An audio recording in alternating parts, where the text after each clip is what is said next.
Imagine a day where children are guided and nurtured in a way that honors their unique humanness. A day where, instead of being expected to change in order to fit in, children can be met right where they're at. Welcome to Where They're Planted, a podcast for parents and care providers of unique children. Caring for a child with a developmental, emotional, or behavior challenge, a neurodiverse brain, or difficult early life experiences can be confusing and exhausting. On this podcast, we'll help your child flourish and strengthen their roots by helping you not only understand them, but also gain the skills to help them bloom where they're planted. We'll use brain science, nervous system tools, collaborative strategy sessions, and a deep understanding of the developmental process to create a fertile environment around your child in order to nurture their growth. I am your host, Jen Bluske, an occupational therapist with over 25 years of experience and a parent coach. My most closely held title, however, is that of a single mom of 2 thriving adopted kids, so I have walked this walk. I am truly excited to share, teach, and dive into these important topics on each episode. Welcome back to Where They're Planted. I am so excited to talk to you about today's topic. We have spent the last few episodes doing some series around different types of neurotypies for our kids that we might have.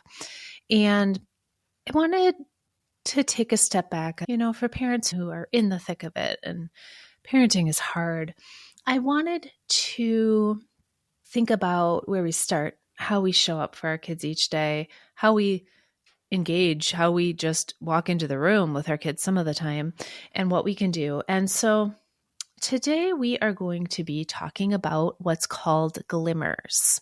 Glimmers are a term that is used in the context of parent and child relationship. It was actually coined by Dan Hughes, who is a therapist who works in attachment theory and dynamics of parenting. And it's a term that I started really kind of holding on to a few years ago, not only in my work as a therapist, but also in my own parenting, especially when things get hard. When I really think about how I show up for my child, oftentimes there's stories, right? There's all these stories that I have in my head that might have happened in the past and, why this interaction might be challenging and like why I don't want to walk in the room and ask the question and all of those things. And conversely, there's often all of these stories in our heads as parents of like what we expected, what we wished it was going to be, this like forward thinking, why isn't it this way? Why can't I have the great, amazing, magical Christmas night or whatever it would be? And so I learned about this term called glimmers. And this term really helped sort of solidify for me where we could start. And so I want to define glimmers. Glimmers are these moments, these little itty bitty opportunities of positive connection, these little opportunities of joy that any people in relation can experience together. What these glimmers do is they help our brain build our attachment and they help our brain build our emotional bond. And so the reason we're talking about this today, and the reason it is so vitally important, is that especially when we are raising kids with challenges relating to trauma, attachment issues, neurodivergent brains, emotional regulation challenges, there's often a lot of time that doesn't feel really positive. There's a lot of time when we love our kids, right? And we are caring for our kids, but we don't really want to be around our kids. And so this is a way of describing or a way of learning about being with our kids in these sort of bite-sized moments that can really change the brain chemistry and really change the brain wiring in a way that supports the connection. As I was sitting and thinking about the stories I've heard over the years and the families who have showed up in my work with me and the kids who have shown up, a lot of times any interaction has broken down, right? It becomes incredibly transactional, maybe at best. And so at the end today, I'm going to give you steps in order to really try to implement this into your lives. It's something that can be implemented right away. It's one of those strategies that can just be integrated. And so I think that there's some power in thinking about it. Glimmers are really a nervous system hack. And so I wanted to start with that and talk about this nervous system hack that we're going to do in using glimmers, in that they move the neuroceptive needle. Okay, so let me remind you, if you haven't listened to previous podcasts from me, what neuroception is. Neuroception is our brain's subconscious ability to assess for safety. It happens to all of us all day long, every day. My brain is taking in information all day, every day and assessing, is this safe? Is this not? And one of the ways it does that is based off of previous experience. My previous experience inform for me whether my next experience is safe. And so when we might have had a lot of dysregulation in our parent-child relationship, we might our child might walk into the relationship and their little neuroceptive antenna are going off saying, not safe, not safe, not safe, protect. And what protection might look like is pushing back or yelling or tantruming or digging their heels in and saying no, or any one of those things. Conversely, our neuroceptive systems might say, oh dear, this is not going to be good. I've got to get my child up for school. I know my neuroception is saying this is going to be too challenging. And so what a glimmer does is it's one of the ways in. It's one of the ways into the nervous system to sort of just bump that gauge, bump that neuroceptive gauge and say, maybe it's different. It could be different now. It might be changing. Or, ooh, there's some more information here to consider.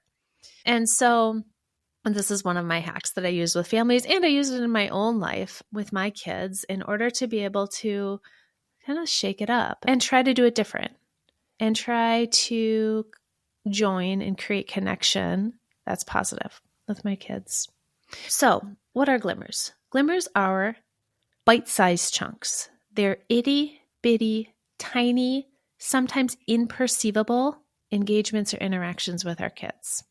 All that they're doing is allowing us to orient to our kids and allowing our kids to orient to ourselves through connection. Okay, what is orienting? Orienting literally means noticing. Orienting means like, oh, you're here and it's not too bad. That's it. We're not taking it further than that. If we take it further than that, then it's not a glimmer anymore. What are glimmers not? Glimmers are not pre-planned events. Glimmers are not something that has a certain measure of success. There isn't any intended outcome with a glitter. It's not goal-directed. Glimmers are most definitely not teaching moments with our kids. So I want you to sit with that one as a parent for a little bit. A glimmer, by definition, cannot be a teaching moment. Is it changing the brain? Yes. Is it shifting connection? Yes. Is it a cognitive teaching moment? It is not. Glimmers are not connected to reward or consequence in any way. I'm going to say that again. Glimmers are never connected to a reward or a consequence. The intent of a glimmer is that the connection in and of itself creates a shift in the brain. The other thing about glimmers that is really important to think through is they are often nonverbal in nature. There's often no language. There's sometimes language around it, but oftentimes there's no language whatsoever. And so you may be asking like, well, what is it? What do we do? How do we create this yummy moment with our kids where I actually want to spend the 2 seconds or 3 seconds in engagement with them around something? Well, in a nutshell, we're creating a teeny tiny moment of shared joy. Shared joy meaning I'm experiencing joy in my body at the same time as you're experiencing joy in your body. So I want you to just sit with that as a parent or provider for a second. You know, when we think about some of our really tricky engagements with our kids or some of our stuck spots with our kids, I know something that sometimes pops up for me is, well, I don't want to do the joy because I'm still so frustrated with them about what they did last night. Or I'm still so frustrated with them around the fact that they won't get up in the morning and put their shoes on, or whatever it might be. And that is fair. right? That is reasonable, fair. I honor it. I honor it for myself. And what if both could be true? What if that is real and I'm honoring my emotion and my sadness or frustration, but I can also experience a short moment of joy with my child? They don't have to be mutually exclusive. In development, the whole point of development is learning and growth. That means there are going to be growth edges, which usually comes with frustration and disappointment and upset and rules not being followed and, emotions not being regulated and all of the things that we talk about on this podcast. Both can be true. We can be in the thick of meeting our kids where they're at in their development and experiencing these moments of small shared joy with our children. And so as you think about this as a parent, it's a bit of a mind shift, right? It's a shift that we need to be able to allow ourselves to have. We need to be able to allow ourselves to experience it in order to have the effect of it, both for ourselves and for our kids. And so if you listening are saying, I just don't ever have joy with my kid, I don't ever experience that moment of joy. How would I possibly experience that moment of joy? Because things are really, really hard, right? Let's find that together today. Let's find those moments of shared joy in the concept of a glimmer, because it's such a bite-sized piece. And so if we can let go of those stories, if we can let go of the projections of like, in order to have joy with my child, I need to have the perfect vacation, or I need to have a quiet night with no meltdowns, might be a more reasonable request that we as parents have. Or I just need to be able to get through a dinner with no meltdowns. If we can sort of like let that piece go for the purposes of this exercise, I think we can find it. The other thing I really want to say in all of the work that I've done, and now I'm talking about the entire childhood age range, but I'm really talking to you parents of kids of teenagers. As you guys know, I'm in the thick of teenage land right now, and it's hard, right? Raising teenagers, especially neurodiverse teenagers or teenagers with mental health struggles or teenagers with attachment challenges or trauma histories, it's hard. And the role of teenagers and the developmental stage of teenagers is that they are supposed to be pushing you away so that they can learn to be their own independent adults. And in that process, it is often heart-wrenching being in relationship with our teenagers. And I want you to know that our children's brains, even if they're in that developmental stage, are longing for glimmers with their attachment figures. It is the way that we know we're safe with others. And so to hold that space, I think of it, I hold that space and that understanding with my one hand. And at the same time, I can honor how brutal and challenging this period of time is. Okay, we can hold both of those together when we're thinking about giving our relationship with our children some opportunity for glimmers. So, how do we do this? How do we start this process of finding some shared joy with our kids?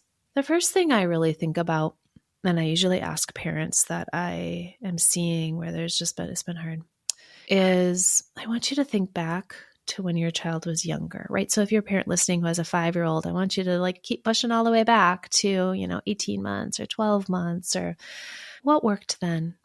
Think back to those moments of shared joy and what those memories are like, both lived in your body. So, right, if you close your eyes and, think about, I'm going to use an example from my life of the times when my kids were little and we were able to find joy out in nature and finding all of the little critters and the beautiful textures and colors and mud and everything out in nature and their little faces and how they would just delight in that. I'm able to sort of feel that sense in my body. Now, do I get that with my teenager now? Do they go out in nature with me and delight in it with me anymore? No, not usually. But I'm able to experience it within. The next step of that is, do we have the opportunity still of going back to some of those things that provided joy when they were much younger? So an example of this might be the delight of baking cookies together. For some of our kids, that's a delight. The delight of rubbing their hair, right? When kids are little, we often like rub their hair and they love it, or we rub their backs and they love it. And then they get older and we just sort of like stop doing that because they're a little bit older developmentally and they're not in our close proximity as much anymore. But is there a way to utilize what we know created shared joy early on in development? Just put a little bit of it in. I know for my kids, we had like the favorite songs that we listened to when they were little. And it was about 2 years ago where we put that playlist back together. And oh my goodness, the shared joy that we had being able to be like, that's right, we loved the Shrek song when you guys were little. It was so fun. Right now they're listening to all sorts of different music, but we had a moment of shared joy before they told me to turn it off, which is fine. That's what I'm talking about with shared joy. It's just those little like, oh, moments that you have together.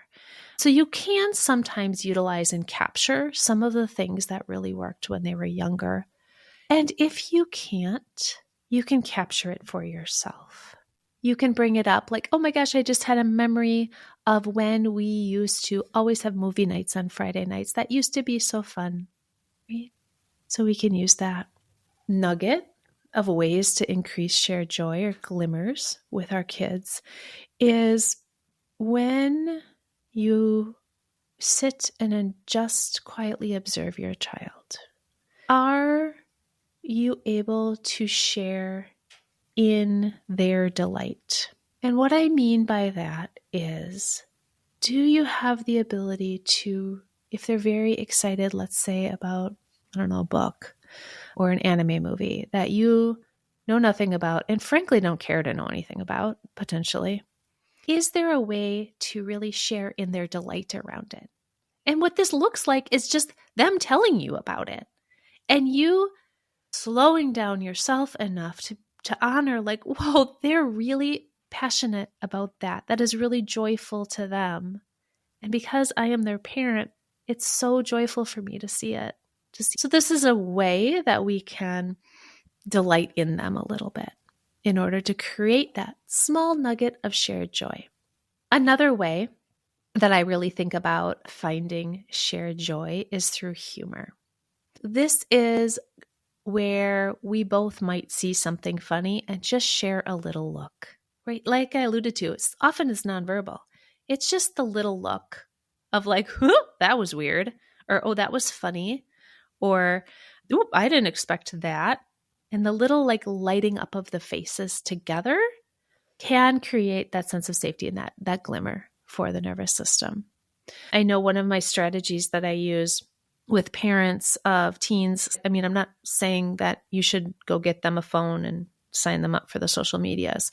We're going to be doing some podcasts about that coming up here, about electronic use. But if they're already on it, sharing funny memes back and forth is a way of creating some shared joy where you don't necessarily even need to be in the same space. I know for my kids, even in the hardest times, sending them a tiny little meme of, the silly dog doing something or the bird doing something or whatever it is, and them then sharing something back to me, it's just that little connection point and that little bit of joy, especially when we're struggling being in the same room together, right? It's a way that we can share across space while still keeping each person's nervous system a little bit safe, okay, if it's feeling really hard. Another glimmer is just a shared experience. And what I mean by this is I don't mean go out and have a spa day or go out and do like a long family event together. That isn't often a glimmer, and oftentimes it doesn't produce shared joy. What I mean by sharing experience together is sometimes sitting next to each other while watching a show with our devices down so that we're truly present in the moment. It might be sharing a cookie together with our devices down in the present moment. So what we need is presence. In this case, we want to be in the same space And oftentimes there doesn't need to be a lot of talking, right? For our children, modeling this to them is like, I can slow down and share presence and find joy in you, is the model to have the reciprocity back and forth of true shared joy. And so these are the little things. What I find is that if we can find a way through all of the challenges of parenting to sprinkle in these small glimmers for our kids, these just little itty bitty glimmers. They're just like little sweet treats of like, oh, I see you, I hear you, and this is joyful. Throughout our days, which sometimes are very, very challenging, creates the connection in order to be able to work through or work on or have the relationship power to work on the other things that might be more challenging. Unprompted affection, right? Obviously, the child is always in charge, but just walking up and like touching their back and being like, good to see you, bud, and walking away. That's a shared joy. That's shared glimmer. Shared eye contact can be a glimmer. A greeting or a validation, like, wow, I just noticed that you were able to get to the last level of your game. Nice job. That's pretty awesome, bud. It's pretty great. And just seeing their delight in that are all ways that we create these glimmers, the ways that we create these moments. And so what I want to think about for you is, first of all, where in your days, now that you know about this, are you already getting some glimmers? Where are they happening? Let's find what's already happening, because I assure you there are some moments. Let's highlight those, okay? Let's highlight those, especially if the rest of the days are hard. Let's praise the moments that are great, even if they're 2.5 seconds long. And then where else can we sprinkle them in a way that honors the joyfulness of your child, even in the honoring of the difficulty? We can hold both at the same time in order to create the change. And so I'm going to leave it there for today. I hope that you are able to go out and find some glimmers with your child, find some moments of joy, to honor that even if they're 2 seconds long, even if they're fleeting, even if it's remembering moments of shared joy, that they are there in order to affect change and closeness and the ability to have a strong, strong connection with your child. All right. Thank you guys so much. I really appreciate it. Where They're Planted is a Lit Path Studios podcast and is produced by Jamie Gale and Jen Bluske. Music is by Gaston Reen and Pod 5. Thank you for loving your child right where they're planted.